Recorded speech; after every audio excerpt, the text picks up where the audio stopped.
नमस्कार, मैं हूं बीडी कौशिक और आप देख रहे हैं मातृभूमि संदेश। आज हरियाणा के मुख्यमंत्री मनोहर लाल खट्टर पंचकूला पहुंचे। पंचकूला में उन्होंने मोगीनंद स्थित पुलिस लाइन के एक कार्यक्रम में शिरकत की।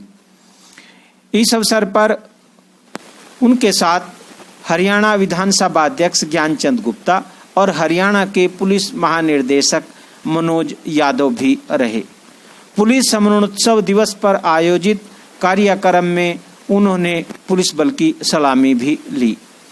अपने विचार प्रकट करते हुए उन्होंने कहा कि पुलिस की जाबाजी और उनके बलिदान से ही समाज सुरक्षित रहता है। यहाँ पर उन्होंने शहीद जवानों के प्रति अपने श्रद्धा सुमन अर्पित किए।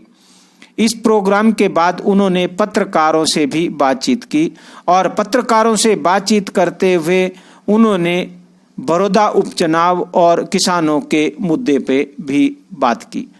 किसानों का जो मुद्दा है, उनको फसल के रेट सही नहीं मिल रहे हैं, एमएसपी का जो मुद्दा है उस पे भी उन्होंने खुलकर अपने विचार व्यक्त किए। आइए सुनते हैं कि मुख्यमंत्री का क्या कहना है और उन्होंने बड़ौदा उपचुनाव और किसानों के मुद्दे पर क्या क्या कहा। आइए सुनते हैं। उपस्थित सभी महानुभाव, देवी सज्जनों,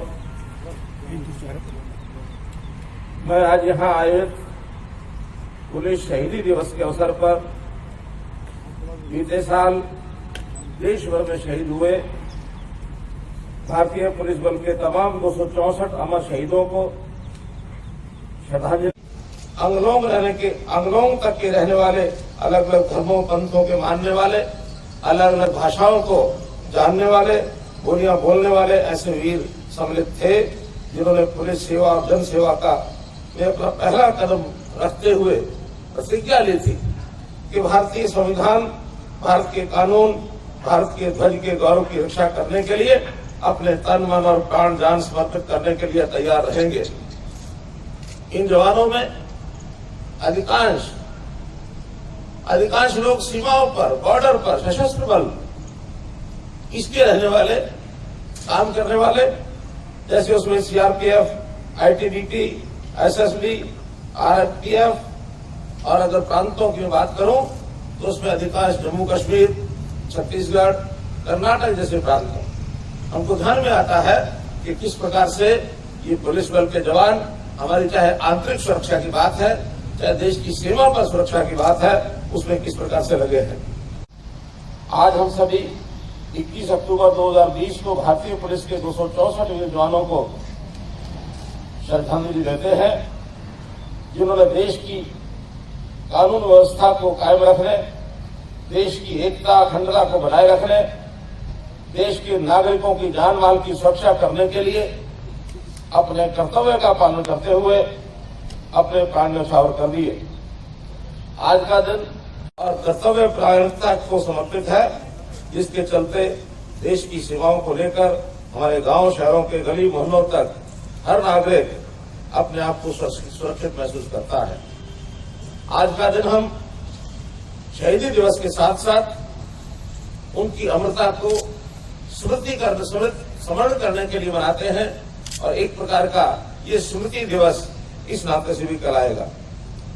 अभी कुछ देर पूर्व पुलिस महानिदेशक जी ने जो हरियाणा के उन 264 शहीदों के नाम पढ़े, जो अपने कर्तव्यों को निभाते हुए जिन्होंने सर्वोच्च बलिदान दिया, मैं उन नामों को सुन रहा था तो मुझे महसूस हुआ कि पूरे देश भर के उसमें नाम जो भारत की विविधता को इस लंबी फहरिस्त, इस सूची के कारण से हमको स्मरण कराता है। देश भर में पुलिस शहीदी दिवस इस नाम से 21 अक्टूबर का दिन ये पुलिस के उन वीर शहीदों को श्रद्धांजलि अर्पित करने के लिए उनकी स्मृति में ये दिन मनाया जाता है।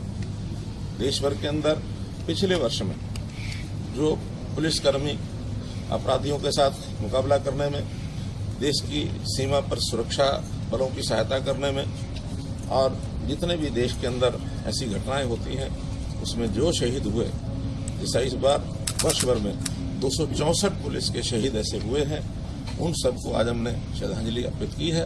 इन 264 में 2 पुलिसकर्मी हरियाणा के भी रहे हैं जो सोनीपत जिले के अंदर पिछले दिनों के अंदर असामाजिक तत्वों से मुठभेड़ के अंदर मारे गए थे। उनके अंदर एक एसपीओ थे और एक हमारे पुलिस के सिपाही।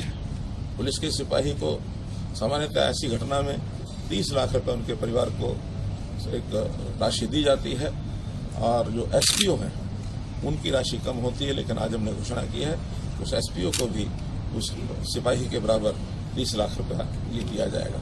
आज के इस अवसर पर ऐसे शहीद हुए जितने भी सिपाही हैं देश भर के, उन सबको मैं अपनी ओर से हरियाणा सरकार की ओर से श्रद्धांजलि अर्पित करता हूँ।